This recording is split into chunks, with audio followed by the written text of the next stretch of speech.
जरा एक पल के लिए सोचो, अगर कल सुबह तुम उठो, अपना फोन खोलो और स्क्रीन पर एक ब्रेकिंग न्यूज दिखाई दे, वर्ल्ड वॉर 3 ऑफिशियली शुरू हो चुका है, तुम्हारा रिएक्शन क्या होगा?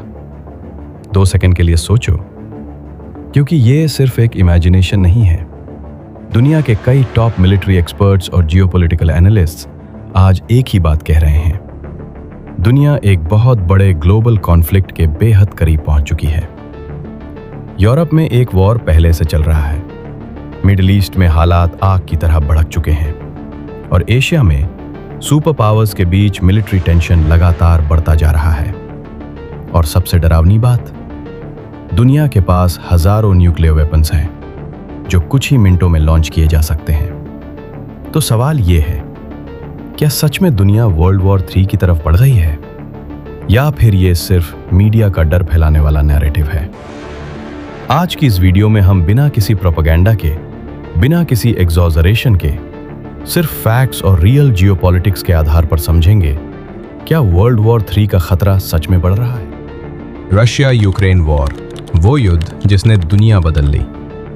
24 फरवरी 2022 सुबह का समय। यूक्रेन के कई शहरों में लोग गहरी नींद में थे। तभी अचानक आसमान में मिसाइलों की आवाज गूंजने लगी। Kyiv, Kharkiv, Mariupol. कुछ ही मिनटों में रूस ने यूक्रेन के कई शहरों पर एक साथ हमला कर दिया।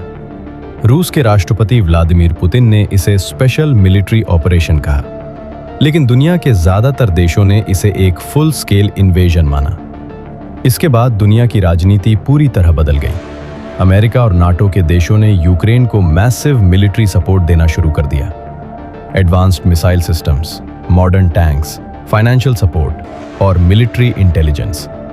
इसका मतलब यह था कि यह युद्ध सिर्फ रूस और यूक्रेन के बीच नहीं रह गया, यह धीरे धीरे बन गया रशिया वर्सेस नाटो की एक इनडायरेक्ट कॉन्फ्रंटेशन। और यही इस कॉन्फ्लिक्ट की सबसे खतरनाक बात है, क्योंकि रूस दुनिया की सबसे बड़ी न्यूक्लियर पावर्स में से एक है। रूस के पास 6000 से भी ज्यादा न्यूक्लियर वॉरहेड्स मौजूद है और कई बार पुतिन ये संकेत दे चुके हैं कि अगर रूस को अपनी सिक्योरिटी पर खतरा महसूस हुआ तो न्यूक्लियर वेपन्स का इस्तेमाल एक पॉसिबिलिटी बन सकता है। यह सिर्फ एक ब्लफ है या एक रियल थ्रेट? इसका जवाब आज भी किसी के पास नहीं है और यही अनिश्चितता दुनिया के लिए सबसे बड़ा डर बन चुकी है।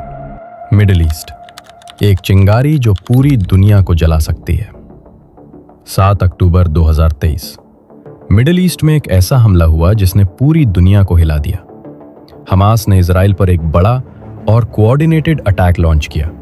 हजारों रॉकेट्स एक साथ दागे गए, आर्म्ड फाइटर्स बॉर्डर पार कर गए। इसके बाद इजराइल ने जवाब दिया, पूरी मिलिट्री फोर्स के साथ। गाजा पर लगातार एयर स्ट्राइक शुरू हो गई, ग्राउंड ऑपरेशन शुरू हुए और पूरे रीजन में टेंशन अचानक बहुत ज्यादा बढ़ गई। लेकिन असली सवाल ये नहीं है कि इजराइल और हमास के बीच क्या हो रहा है। असली सवाल है, इस कॉन्फ्लिक्ट में और कौन कौन शामिल हो सकता है? ईरान, जो हमास को सपोर्ट करता है। हिजबुल्ला, जो लेबनान से इजराइल के खिलाफ एक्टिव है। यमन के हूथी रिबेल्स, जो इंटरनेशनल शिप्स और इजराइल पर हमले कर रहे हैं। और यूनाइटेड स्टेट्स, जो इजराइल का सबसे बड़ा एलाय है।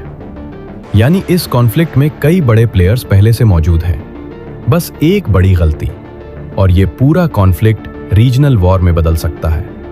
और मिडिल ईस्ट की एक और बड़ी सच्चाई है, यहां से दुनिया का बहुत बड़ा ऑयल सप्लाई रूट होकर गुजरता है।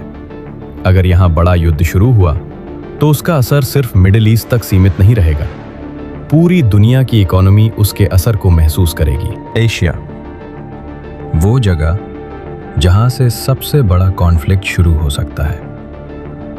अब बात करते हैं उस रीजन की जहां से वर्ल्ड वॉर 3 का सबसे बड़ा ट्रिगर आ सकता है, एशिया और खासकर ताइवान स्ट्रेट। चाइना मानता है कि ताइवान उसका ही हिस्सा है, लेकिन ताइवान खुद को एक इंडिपेंडेंट डेमोक्रेटिक कंट्री मानता है। यहीं से कॉन्फ्लिक्ट की शुरुआत होती है। पिछले कुछ सालों में चाइना ने ताइवान के आसपास मैसिव मिलिट्री एक्सरसाइजेस किए हैं। Warships, fighter jets, missile systems. एक ही दिन में 130 से ज्यादा चाइनीज वॉरप्लेन्स ताइवान के आसपास देखे गए। ताइवान भी अपनी मिलिट्री तेजी से मजबूत कर रहा है। और सबसे महत्वपूर्ण बात, यूनाइटेड स्टेट्स ने साफ कहा है कि अगर ताइवान पर अटैक हुआ तो अमेरिका प्रतिक्रिया देगा। अगर कभी चाइना ने ताइवान पर इन्वेजन किया और अमेरिका सीधे युद्ध में शामिल हो गया तो दुनिया की दो सबसे शक्तिशाली मिलिट्रीज एक दूसरे के सामने खड़ी होंगी, और दोनों ही न्यूक्लियर पावर्स हैं। इसके अलावा साउथ चाइना सी में भी कई टेरिटोरियल डिस्प्यूट्स चल रहे हैं, वियतनाम, फिलीपींस, जापान और चाइना। यहां अक्सर मिलिट्री शिप्स एक दूसरे के बेहद करीब आ जाती हैं, कभी कभी सिर्फ कुछ किलोमीटर की दूरी पर, और कभी कभी सिर्फ एक छोटी सी गलती भी इतिहास बदल सकती है। क्या वर्ल्ड वॉर 3 सच में हो सकता है? अब सबसे बड़ा सवाल, क्या सच में वर्ल्ड वॉर 3 हो सकता है, या फिर ये सब सिर्फ मीडिया और पॉलिटिक्स का डर है? ज्यादातर एक्सपर्ट्स का मानना है कि फिलहाल एक ग्लोबल वॉर की संभावना कम है, और इसका सबसे बड़ा कारण है न्यूक्लियर डेटरेंस।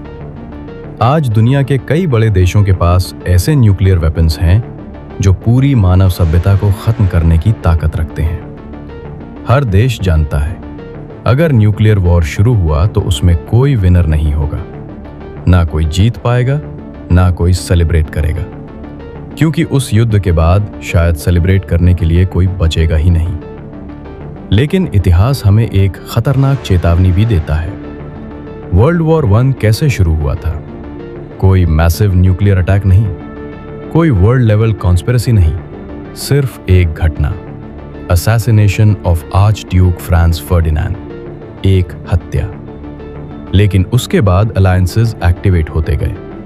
एक देश दूसरे के साथ खड़ा हुआ, फिर तीसरा देश उसमें कूद पड़ा, और देखते ही देखते पूरी दुनिया उस युद्ध में खिंच गई। आज भी दुनिया में ऐसे ही अलायंसेस और राइवलरीज मौजूद हैं। एक तरफ नाटो, दूसरी तरफ रशिया और चाइना की बढ़ती पार्टनरशिप, मिडिल ईस्ट में ईरान से जुड़े मिलिटियाज, और सबसे डराने वाली बात, आज के हथियार पहले से हजारों गुना ज्यादा खतरनाक हैं। आर्टिफिशियल इंटेलिजेंस से चलने वाले वेपन्स, हाइपरसोनिक मिसाइल्स, और ऐसी टेक्नोलॉजी जो कुछ ही मिनटों में पूरे शहरों को खत्म कर सकती है। इसलिए सच्चाई ये है, वर्ल्ड वॉर 3 इनविटेबल नहीं है, लेकिन इम्पॉसिबल भी नहीं है, क्योंकि इतिहास ने हमें सिखाया है, कभी कभी दुनिया को बदलने के लिए सिर्फ एक छोटी सी गलती, एक गलत फैसला या एक छोटी सी चिंगारी ही काफी होती है। मुझे नहीं पता आज से 10 साल बाद दुनिया कैसी दिखेगी। शायद ये सारे कॉन्फ्लिक्ट्स डिप्लोमेसी और बातचीत से खत्म हो जाए, शायद दुनिया एक और बड़े युद्ध से बच जाए, शायद आने वाली पीढ़ियां हमारी तरह युद्ध के डर में नहीं बल्कि शांति के दौर में जिए। लेकिन इतिहास हमें एक और सच्चाई भी बताता है, कभी कभी सिर्फ एक छोटी सी गलती, एक गलत फैसला या एक गलत अनुमान पूरी दुनिया का भविष्य बदल देता है। और अगर कभी एक और विश्व युद्ध हुआ तो एक सच्चाई हमेशा याद रखनी चाहिए, युद्धों में मरते हैं नेता नहीं, मरते हैं आम लोग, तुम जैसे और मेरे जैसे। तो अब सवाल तुमसे है, क्या तुम्हें लगता है कि दुनिया सच में एक और बड़े युद्ध की तरफ बढ़ रही है, या फिर ये सब सिर्फ स्पेकुलेशन है? अपनी राय कमेंट्स में जरूर लिखो, क्योंकि कई बार सबसे दिलचस्प बहस वीडियो में नहीं बल्कि कमेंट सेक्शन में होती है। और अगर तुम्हें ऐसी ही रियल मिस्ट्रीज, हिडन हिस्ट्री और जियोपॉलिटिक्स से जुड़ी वीडियोस पसंद है तो चैनल को सब्सक्राइब जरूर करो, क्योंकि यहाँ हम सिर्फ कहानियां नहीं बताते, हम खोजते हैं दुनिया के सबसे बड़े सच और सबसे गहरे सवाल।